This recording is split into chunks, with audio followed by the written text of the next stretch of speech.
Welcome to Fort Fritz, your one-stop for current events, news, and all forms of entertainment relating to the paranormal, the supernatural, the Fortean, and things that go bump in the night, all packaged and presented in the form of know-nothing, know-it-alls, entertaining the unknown. Hello! Fritz here, and we are back, joined as always by co-host Mandaddy. Hi! Kaz. Hey. And Angela. Hey. A lot has happened over the past several weeks. Thank you for being back. Thank you for having us. We are doing this damn thing. The Department of Defense recently declassified Navy video of UFOs that have been taken by Navy pilots, obviously, flying around. And that's something that we've talked about before on Fort Fritz, the declassifying of the government's UFO videos, right? Right. So this kind of struck me as odd. Which country do you think has said its pilots have never ever seen a UFO or a UAP, an unidentified aerial phenomenon? Which country? Major world player. Russia. Not Russia. Ooh. China. Not China, but you're close. Japan. Japan is right. Really? That's right. Japan. Because they're making them.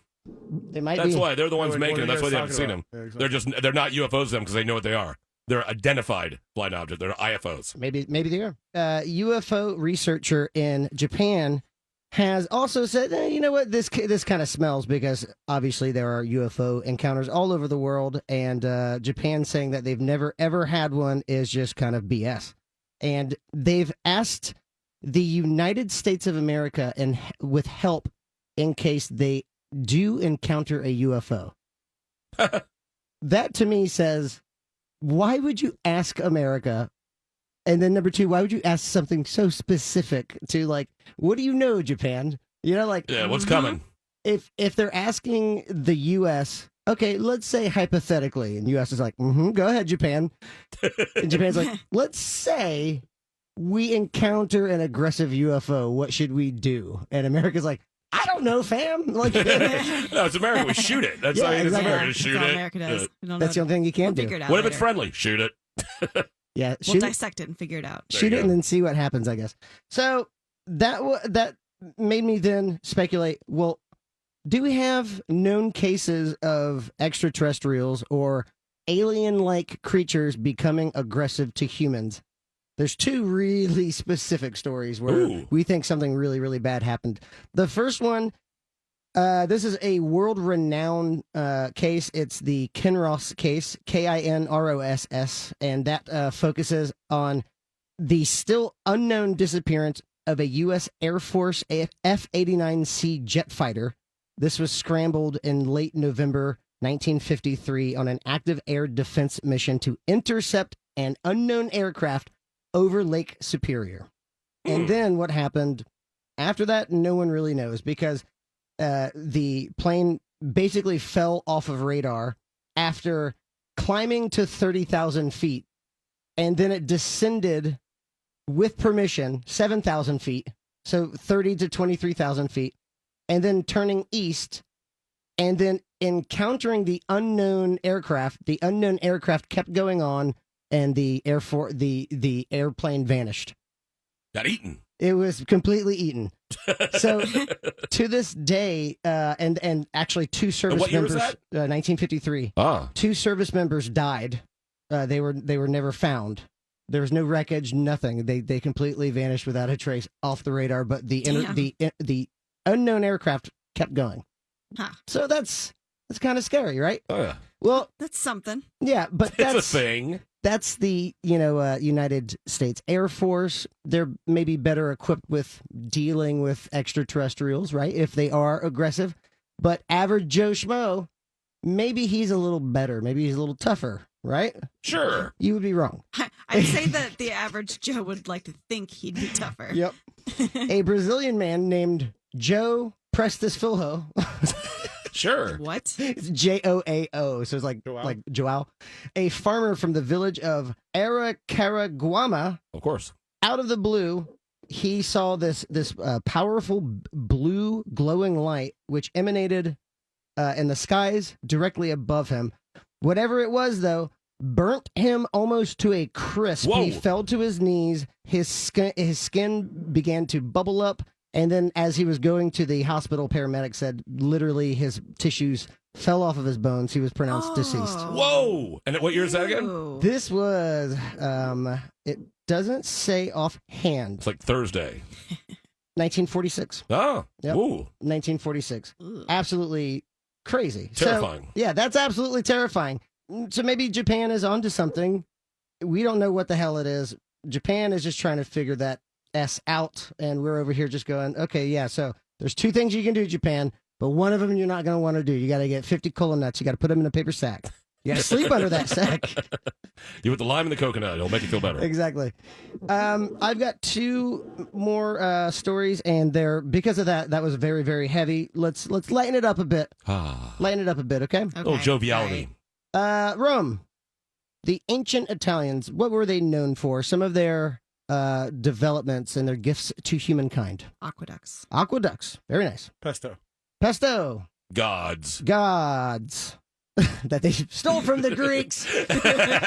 There is now new evidence outside of Mount Vesuvius in Pompeii that they have found ancient staging grounds for cycles of use and reuse. They would take their refuse out to a landfill, That's amazing. and they would have people who would collect the different rubbish and put them back into fertilizer for different farmers to come and collect and make their crops grow. That's Really? amazing. Yep. Huh. So that's pretty neat. Good on them, ancient Romans. And Now, if only we could learn to do that. I know. Everything is here for us. The sun can give us all the power we need. We can No. take everything and recycle it, but nah. So wasteful. Just throw it in the ocean. Yep. Yep. Let the dolphins deal with it.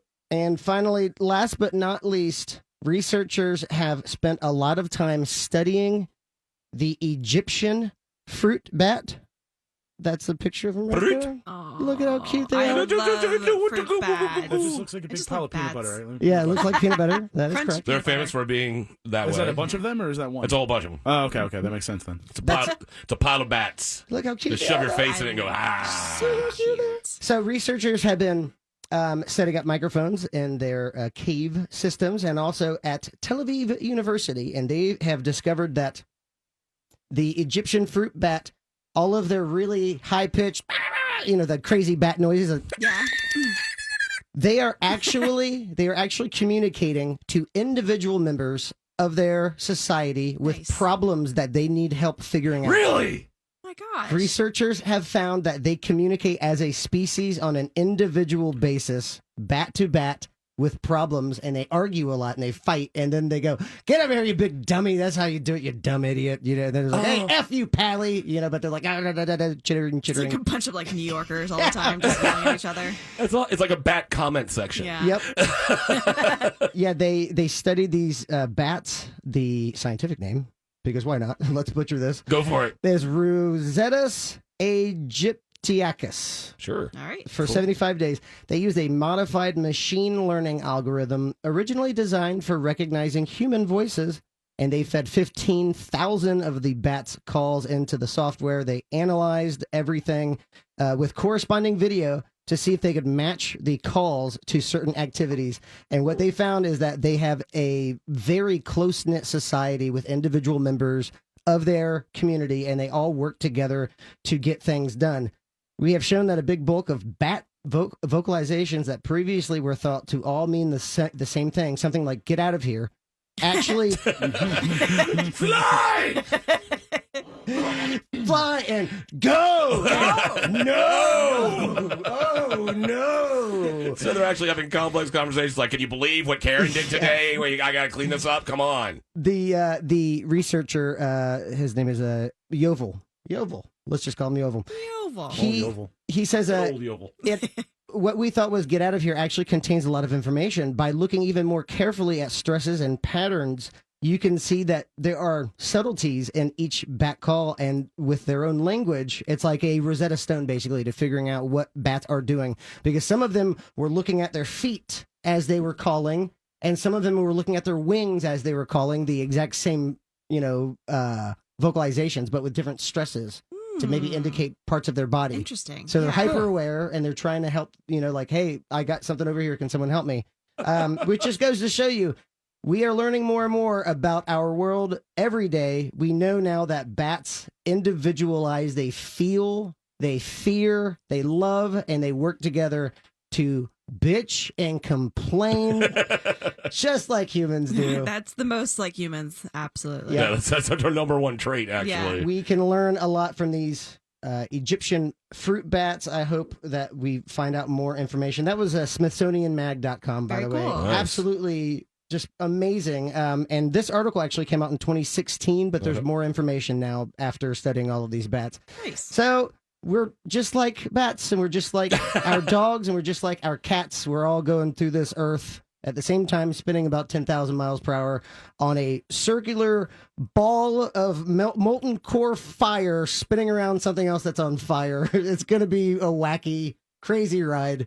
Thank you so much out there, everyone listening. We're back in just a moment with more Fort Fritz right here on Real Radio 104.1. Fort Fritz on Real Radio 104.1. Welcome back to Fort Fritz right here on Real Radio 104.1. I am Fritz, joined as always by co-host Mandaddy, Angela, and Kaz. And now Kaz is going to tell us the 3 things he's recently checked out, starting with, I think, the Weekend So the album, new album right? is called After Hours, and I think there's a couple singles out already. Blinding Lights is the big one. Everyone's been constantly nonstop playing. Is it After Hours? O-U-R-S? No, H-O-U-R-S. I mean, O-U-R-S. That's good. After hours. Missed opportunity. Hours. It's deep. That's what we're gonna call. That's like that's yearbook stuff. That's what we're gonna call like season 5. Yeah, After Hours. After Hours.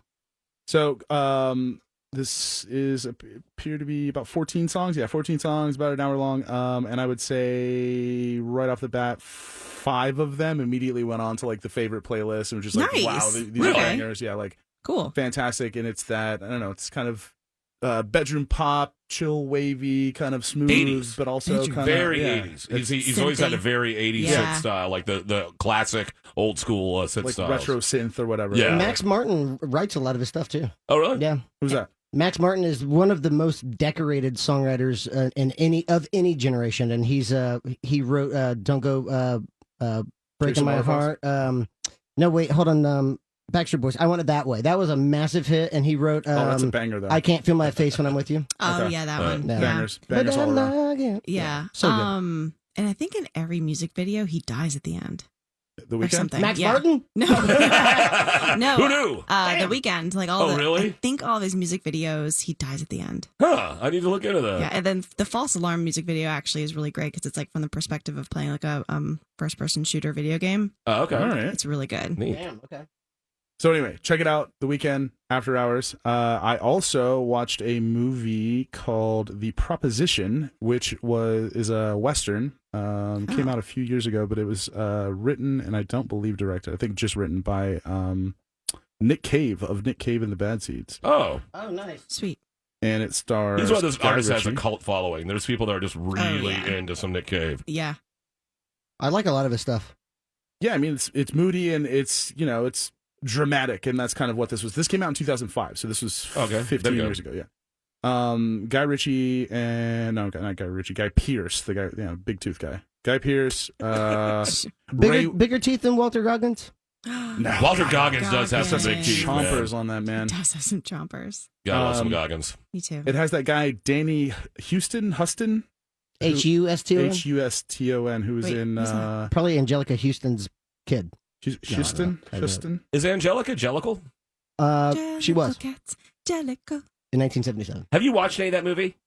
It's a nightmare world. No, I have not We watched watched Cats. like 10 minutes, like 8 minutes of the other night. No, it is just I did literally not. a nightmare I don't want world. to. What How movie? it got greenlit, I have no idea. What is this? Cats, the Cats musical movie. Oh movie. yeah, The no, I've heard. movie. Yeah, I've heard. No, It's I've heard. just we watched the scene with Rebel Wilson as the fat cat that has a bunch of dancing cockroaches that she's eating, and they're screaming while she's eating them, and they have human faces. Oh. Yeah, this happened. We allowed it. Yeah, that's pretty gnarly. So the Proposition was really good. It's actually it's a gritty western, but it takes place in the Australian outback during nice. when did it take place? Early 1900s. And it's basically the perspective of this guy who's involved with the Australian army, who is attempting to civilize this area of Australia that is plagued with Irish gangs, Irish settlers that have like come in. And If you just stopped Australia. before you said gangs, it'd be so horrible. It's It was plagued by plagued the with Irish. Irish. Plagued by the Irish. You know what? They were crawling with them. kind of. So Guy Pearce is the middle brother of this gang of Irish brothers who kind of are terrorizing the area, and the proposition that he is presented with is go find your older brother and kill him, and then we won't kill your youngest brother, who is this kind of Oh my gosh. the youngest brother is kind of this like very simple kindly kid who's got two kind of rowdy older brothers, and the middle brother's Guy Pearce is like the protagonist of the story, and the older brother's this kind of psycho older brother gangster guy. And yeah, that's the idea is that he kind of travels through the Australian outback, and it's very moody and very like tense. Everybody's getting like seriously injured and kind of has to like crawl around. The one thing I did like they were really like showed you the harshness of like Australian like outdoors. Oh, Like dang. there were like several scenes where Guy Pearce is just sitting there just swarmed in mosquitoes, like clearly like welts all over his face, and his lips are just dry, and he just looks miserable. And it's like, yeah, that looks like Australia. Yeah, Australia That's what I just picture. doesn't want you to be there. Yeah, It's yeah, like- they don't want any life to exist. No, no. Just animals. Everything wants to kill you. Yeah, they So- want the sun and the arid conditions to kill everyone. So kind of like your Tom and Shoed story, where that handsome man was just covered with those mosquitoes. Yeah, exactly. That's what I thought of. Yeah, that body and on the he- beach. The Handsome the body. dead, right? Exactly. The dead man was able to withstand it, and Guy Pearce just through sheer will and Dead man handsomeness. was able to withstand it. Dead men are resilient. They are. Yeah, Yeah. no, if nothing else. So it hit the right notes of the Western for me. It's that kind of like bleak, stark kind of living and like terrible stuff happening, and then the kind of political socio stuff. So they had this one Aboriginal man who was like they captured. It was Captain so and so, Captain Johnny or whatever, and he was the one that had to go talk to the other Aborigines and like make them come out and give themselves up or whatever. And so it's that kind of like creepy, like I don't know, that like racist, weird like- Manipulation. yeah, it was- Yeah. that kind of stuff. It was like really well done, well folded in. So I'm gonna give it a solid 6 out of 7. It Whoa. was fantastic. Oh, I would say go wow. check it out. That's a damn near and I've classic. been like getting onto westerns, trying to fold into that whole universe, and that is a really good example of it. I think it's Nice. like it hits all the notes. It's got the gun, like a couple of gunfights, not too much. Outbacky traveling, and people crying and whatever. So it's good. The final thing, Final Fantasy VII remake has been out for a couple weeks now, and I think I'm about halfway through it. Everyone says it's about 40 hours, and I think I put 20 in so far. I hear it's amazing. It's fantastic. It's really good, and it's beautiful, and the music is really well done. And it's a different game. They completely added like new parts to it. You control different characters. It's like a whole different thing. So it's not the same thing. You're getting a new experience out of it. And I really like. I didn't think I was going to, but I like the way they melded the old like turn-based style of playing the game into the new, having to like kind of mash the attack button and stuff. That's They basically- classic RPG, Correct. Yeah. which is a role-playing game, role-player game or role-playing game. Turn-based strategy. Yeah. And right, turn-based was like a menu would come up, and you're like, oh, I gotta Yeah. pick to do a potion or whatever. It was almost like playing like a tabletop game, and it got Really tense. fast music, like Right. and And then, Just like that. but then, so yeah, this does a good job of basically like melding a newer like action RPG style into the old, turn-based thing. So it's good, and like I said, very very pretty. Some amount of stuff to do, kind of like off the beaten path, like side quests and things like that. But it doesn't seem as rich as the original. I think they kind of forced the first part of it out quicker than they needed to. So I'm looking forward to playing the rest of it. I don't know. I don't know if I want to rate it yet. Yeah. So we'll go. But enjoying it so far. Yeah, tentative 5. Enjoying it so far. Ah. So you had Weekend After Hours, and you gave that one what out of no, 7? No. Oh no, that was let's go. Let's do that another 5. That's a 5 out of 7. That was Okay. solid. 5 out of 7. Okay. Yeah, I say 14 songs, and 5 of them are like immediately go on the playlist. Like I went through Nice. 30 something Lil Wayne songs off the funeral and only put one on. And Oh. Which I one love was Lil it? Wayne. Scream. I forgot which one. That was the only one I Yeah, liked. the one, it was 2 Chainz on one of them. It's just good to hear him again. I don't know. There's just something. There was there's a something lull that's where like the comforting. codeine was hitting hard. Like I it was like know. 5 or 6 years ago. Like we had like Codeine Wheezy, and now we're like he's coming back. Like The he's- lean took over. Yeah, He's not. He was never the same after that. yeah. No, it's not. It hasn't never hit like the Ugh. Carter 1 Wheezy. But this is We were talking about how like growing up in Holly Grove. Missed it. Oh, special bonus review. Finished the show Treme. It's on HBO. It is by David Simon, the same guy that did The Wire. Kind of goes into post-Katrina New Orleans, and I finished it up. Fantastic end to the series. Doesn't really disappoint. Check it out. That one I'm giving like a 6.5, almost 7. I loved it. Damn. I banged through it. Yeah, I really enjoyed that. The movie The Proposition. What did I say? 6? Yeah, I said 6 out of 7 on that one. I'm just making sure I wrote down the proposition, not the preposition. Don't end a sentence with it. Yeah. Ha. The on, the above, and the Final Fantasy VII remake, which right now tentative. It's still too early to really review that one. It's definitely exceeding my expectations, so I'm happy for that. But when I finish it, I'll give the full review and we'll go back over it. Are you guys checking that one out at all? Have you? I checked out the demo. I checked out a little bit of the demo. Yeah, like I said, I did like the way that it combined the classic turn-based with a little bit more button mashing. Miss Fritz is still playing that one. She hasn't really gotten back to it because half of our house is demoed. Yeah. So at least there's not a pandemic going on. On that note, let's take a little break. Come back with some more reviews And stuff. General camaraderie. Back in the saddle. You're listening to Fort Fritz on Real Radio 104.1.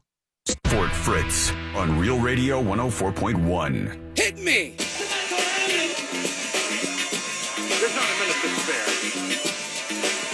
Don't worry. Hi, and welcome back to Fort Fritz. We are back in your ear holes. Just remember, you can always listen to everything we have done in the past on the iHeartRadio app. Get that app. It is the #1 for podcasting right now. You can check out all the shows, everything that we've done. You can check out the Campfire Tales. There's a lot of great content there on the iHeartRadio app. So put it on your phone and just start listening, and you'll never, ever stop.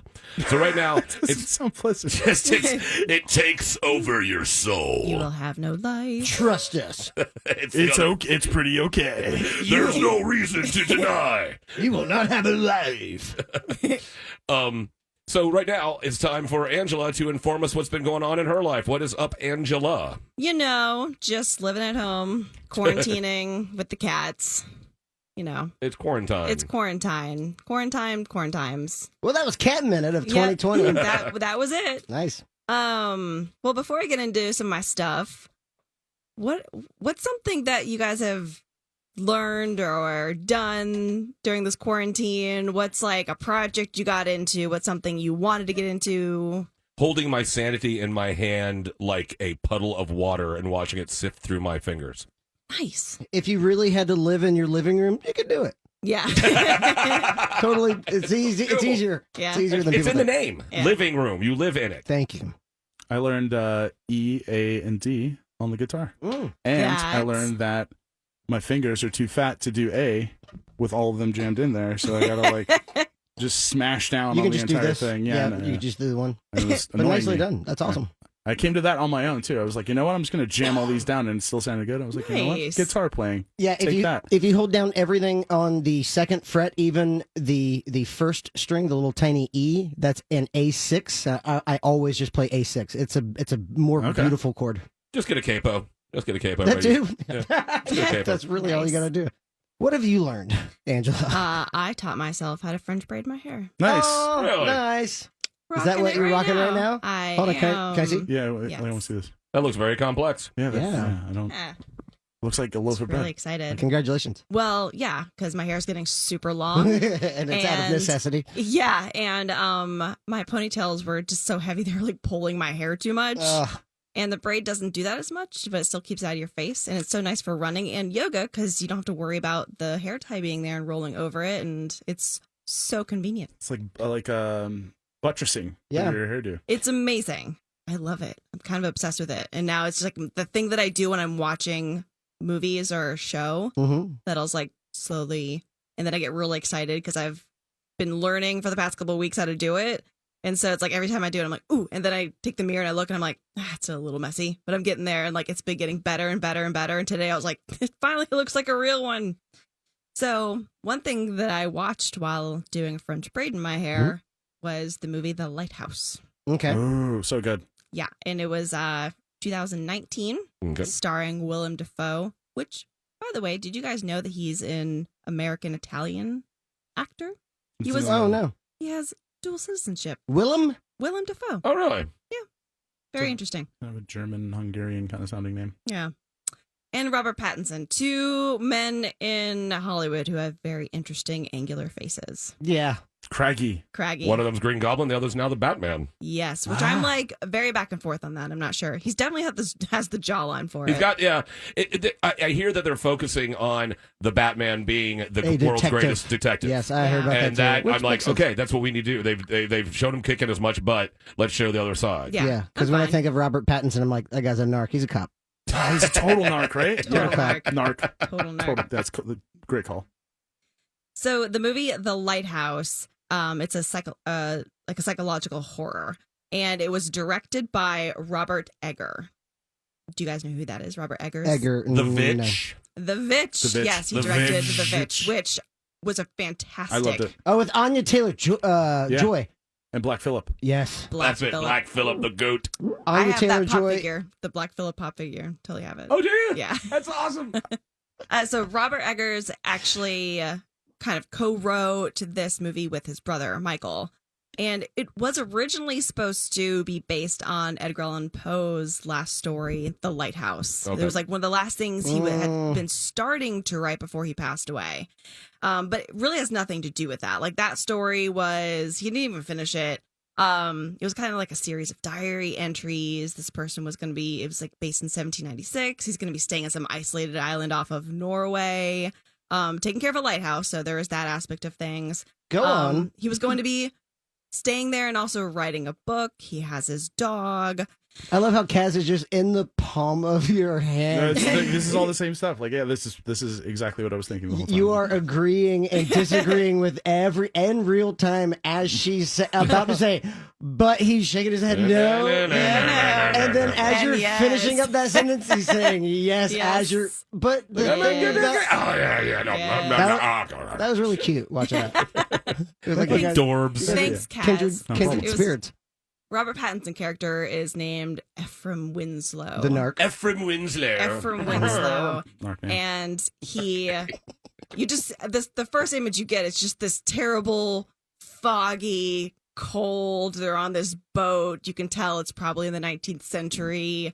And they're coming up on this island. And one of the parts of the soundtrack is this foghorn that is just blaring. It's like the Silent Hill Yes. horn Yeah, on it's steroids. really It's just creepy. otherworldly Yes. alarm blast. Oh, exactly. Way huger Very, than that. Yeah. I but it's- could. I'm not going to. You know I Okay. could. But Don't it does do have that Don't please weird, don't. muffled kind of, but Way too big. yes.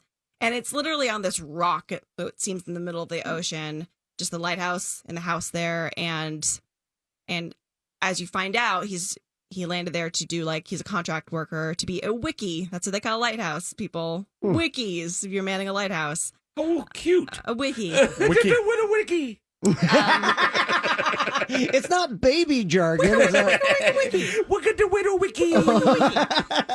it's not Ricky. And it's supposed to be an island, like, off of New England somewhere. And It's took always me- New England. It's Yeah. always, especially with H.P. Lovecraft stuff, it's always out there. Right. So, and you can totally tell with a Robert Pattinson accent, he kind of has that dialect, the Maine accent, the New England accent. Narc accent. The narc, Boston cap. Chowder narcs. Yeah. Chowder This knocks. week on Chowder Narcs. Except to be chowder knocks. Chowder Narcs. So that was one thing that I Chowder kind of felt when I was watching the Robert Pattinson performance was he's doing his damnedest Daniel Day-Lewis. Oh. There Will Be Blood right now. It's like almost to the T. The like the oh, Mr. A little oh, bit. What's that? What do they call that accent? The Mid-Atlantic. yes. I'm the, sure like, you yeah, know why I'm here. Yeah. Oh, And no one talked like that. Yeah. And you know what? This movie has a little bit of that. Yeah. No. Yes. Not a lot of dialogue, but a lot of like sound and atmosphere and tone and everything. So he's brought on, you find out, to be there for 4 weeks, and Willem Dafoe is the guy who just lives on this island. And you know what? At first, you don't really pay attention to Robert Pattinson's dialect because Willem Dafoe's doing this whole like pirate Yeah. sailor, Yarr. like totally, Like the Simpsons sailor Yes. guy. Like pretty much Really? that. Yeah. Yes, it's very otherworldly, and so like Robert Pattinson's character feels a little bit more familiar, and then Willem Dafoe feels like very cartoonish. So, and he just starts like telling him to do duties, but he's never allowed to go up to the light. Like, you can't, I man the light. That's me. And he gets really intense about it. And then as soon as Robert Pattinson gets there, you start like, because you're mostly seeing it from his perspective.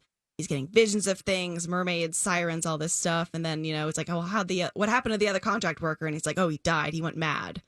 And then you're just watching this whole like interaction with the two of them, and they have this total aggression. There's like weird themes of like homoeroticism with totally. it, like Totally. yeah, and alcoholism a little bit, like toxic masculinity, like men can't really bond unless they drink, and there's all this like aggressive relationship they have.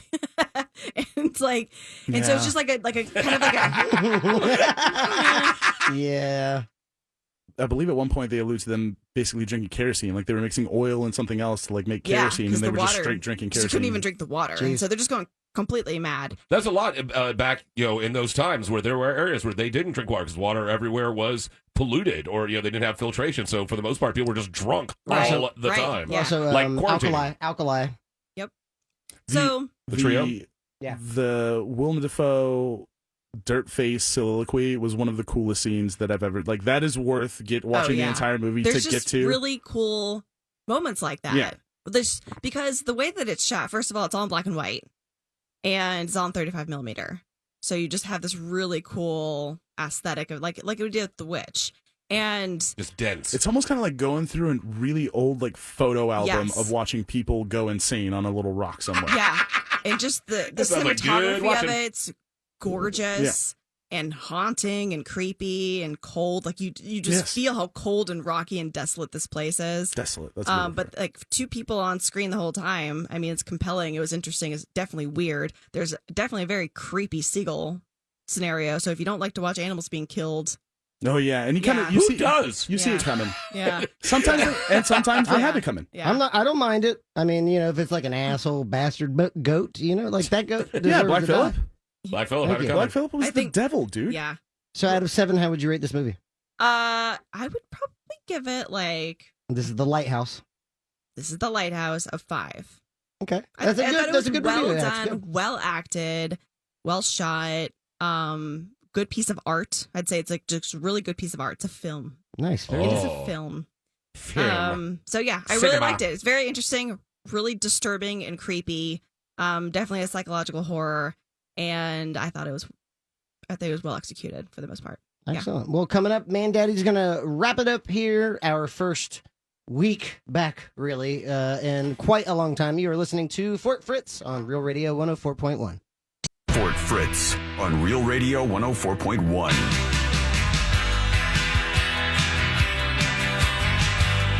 Welcome back to Fort Fritz on Real Radio 104.1. I am Fritz, joined as always by Angela, Hello. Kaz, Hello. and Mandaddy. Hi. You can always follow us on social media 2 ways, really. That's it. Facebook, that's Fort Fritz, and also Instagram, Fort Fritz. I was gonna say I passed by the Instagram the other day, just strolling on by, and I think we have more Instagram followers than we do Facebook. There you go. So follow us on Instagram. Or yeah, both. Let's get it up there. Mandaddy, what you got for us?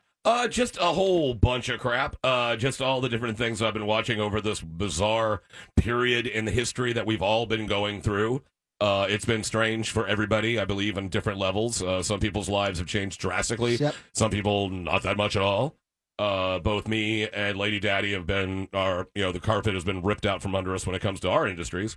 So we've just been watching a lot of stuff. And so I just got a big rapid fire of a bunch of stuff we've been watching and looking and playing and stuff. Let's do it. So we got, first of all, the first movie we watched coming out the gate was Invisible Man with the wonderful Elizabeth Moss. And her gorgeous blue eyes. I And love it her was eyes. good. It was really good. It was way more enjoyable, way more twists, and way more tense than I thought it would be. And so I really enjoyed that. I'd give that at least a 5.5. Just a really good, scary movie with an ending that makes you go, huh? Another movie we watched was the Beastie Boys documentary that's on Apple TV right now. There will be boys. Yeah, and it is so good. If you're a Beastie Boys fan, you have to see it. It's done by Spike Jonze. Nice. It's ad rock and Mike D on stage talking to an audience, and then they're showing old clips and talking old stories, and then they'd show stuff, and just it was just a really good document. And how do you rate that? And that's a solid 6. I mean, solid 6 all day long. A movie I watched that I absolutely loved was called The Hunt. And this movie was, I confused this when I gave my review for another movie. I thought that was the movie, but no, this is The Hunt. The Hunt was supposed to come out about a year ago, but it's very partisan and involves people of different political stances killing each other. And they kind of backed off of it for a while because there was a few mass shootings that just happened. A few. Yeah, a few. And so while watching the movie The Hunt, I said that if I like this movie anymore, it's going to grow boobs. And so this movie is... You've been putting like... Never mind, I'm not even going to get into it. All right. Anthropomorphic Morphizing, movies like, so he can have sex with her. like inanimate objects, You do this rocks, to and everything. potatoes and stuff. Like, we need to get you out of the house more. No more quarantine for you, man. Potatoes. You're getting weird. But The Hunt is absolutely stellar movie. I'll give that 6.5 all day long. Absolutely. I thought that movie was stellar. Yeah. I need to watch it again. I mean, Jeez. that's how much I All right. enjoyed that. So that's better than The Invisible Man and Beastie Boys story. Yeah, I mean, just I don't know. It was because the commentary of it, of what it gets into, and it shows the bad side of the right and the left, and plus some insane kills. And when the movie starts, you're like, oh, I completely see what this movie's going to do. And then within 3 minutes, you're like, oh, no, I'm wrong. I'm completely wrong. And every character is like, oh, it's all about, oh, no, it's not about them. They're dead. I mean, it really clicks along at a very interesting pace. And it has the woman who plays Liberty Bell from Glow. Oh, I love her. What She her is the main name? character, and she is awesome She's in a it. badass. Yeah, she is a extreme badass in this movie. Nice. One of the movies that I watched that I just really was unhappy with was Rise of Skywalker. Man, there's some hot garbage in that movie. There is just some absolutely hot garbage in that movie. I don't even want to rate that. My God. No, you have to now. By the way, Liberty Bell was Elizabeth Fallen Jumpin? Sure. Fallen jumping? Fallen jumping. Son of a bitch. Fallen jumping. Betty Gilpin. I give Rise of Skywalker, I'll say it's like a 3. Oh, 3.2. 3.2. that's still not bad because he never tanks any movie. Yeah. Ozark season 3 was absolutely stellar. I think if you haven't been watching Ozark, totally get that on your queue. That is. so I started the first season, but then I realized that there were a bunch of other seasons, and I kind of like once you come into something late like that, you kind of ruins the. There's only 3. I don't really want to watch it. Did anyone else get that vibe? Like starting that first episode? If you get to the end of the first episode, like all the stuff happens at the end. It's kind of it was so blue. It's so blue filter. It's blue filter. It has. That's the whole thing of it. Sure. Actually, that would be yellow filter, wouldn't it? All the yellow is filtered out. 'Cause it's the opposite. Look at that. Yeah, because blue filter is yellow. Anyway, I hate it. No, it's really it's good. so It's good. done really It's great. well. Yeah. It gets so good. Some I shows mean, are like that. it takes a little bit to get rolling, Yeah. but once it does, it just keeps rolling. Was this season 3? Okay, Mm-hmm. so Season 3 Ozark, I'll give that 5.4. 5.4. They did If a you're good just job. tuning in, this is the 5th film that Mandaddy's just rapid fire reviewed. Just ripping through stuff. One movie that I really enjoyed that I'll just come out right. So I'll say, let me think. I'd say this one is 4.5. Is Guns Akimbo. Look, he's reviewing the movie before he's even saying it now. Guns Akimbo. So what was it? 4.5 on Guns Akimbo. That's a movie with Daniel Radcliffe, where basically he's like, there's it's in the future where there's a sporting event where people actually kill each other. And you go online and you watch people kill each other, and he's a troll on the Facebook, on the message boards of that game, and they decide, well, we're going to come and get you and put you in the game. And so they knock him out. They basically staple guns to his hands and push him into the game, and so now has to fight for his life. Nice. And so it's just a lot of fun, very hyperkinetic. And the games I've been playing right now is I always play older games because I'm poor, but especially now since I don't have a job. Is the Spider-Man game that came out on PlayStation 4 came out about a year and a half ago. That game is fun on a stick. That game is just so much enjoyment out of that game. You could just swing around the city for a half an hour doing nothing. Was but it just called swinging. Spider-Man? Yeah, just Spider-Man. Spider-Man. Spider-Man. Spider-Man. And that game's a 6 all day long. The amount of content they had for, and I'm not like a Spider-Man nerd or anything. I kind of checked it out. It was fun. It was cool. It was the best Spider-Man game that I've played. But they had like I've heard that every freaking Spider-Man. Like it was right around when the Spider-Verse thing was like really. So they have like Noir Spider-Man, like whatever, like investigative Spider-Man, like every weird comic book iteration of him. There's like a really highly polished digital version of it in game that you can like jump around with Spider-Man. And I read another really cool thing. They programmed it in the ambient, like people walking around the city. Some of the models are like a Hasidic Jewish people, and they programmed it so on Saturdays they like don't appear because they would like stay like inside. Oh, really? That is cool. That. I love when there's a lot of different, like with the Skyrim games. Like people say that you can follow characters and they have and they'll go to their life. Yeah, they go to work, they come home, and they have an actual routine. And so the amount of depth of programming that is just stellar. What do you think about it? Let's do the checkout. So we're going to tell everybody things that we think you should check out. Fritz, what do you think the people should check out? On Netflix, I think it's hilarious. It's right up my wheelhouse as far as comedy. I think you should leave with Tim Robinson. Oh my God! I think that's so funny. So hurt, like pain in the face. Funny. There's 6 episodes. Each one's 17 minutes long. Yeah. All right. I think you should leave with Tim Robinson. We should watch one of the sketches before we leave. Absolutely, yes. Angela, what you got? So I recently got back into comedians in cars. Getting coffee? Getting coffee. Yeah. And I love that. And Jerry Seinfeld has a new special out. Oh, what's it called? And it's great. Thanks, It's called 23 hours to go. 23 hours to kill. To kill. Yes. Okay. It was really good. He's a legend. Jerry Seinfeld's a legend. He's great. Mandaddy! Well, what you should check out, I normally have gigs. I've been doing trivia live on my Facebook page twice a week. And that's been a lot of fun. I mean, you have to be on Facebook friends, so I guess you could try. I don't accept a lot of people's... I know. It's just because I get very political on my page. I do. It's my Facebook page. I get to do what I want. I tend to get political, so if that gets you mad, then you're not going to like my Facebook page.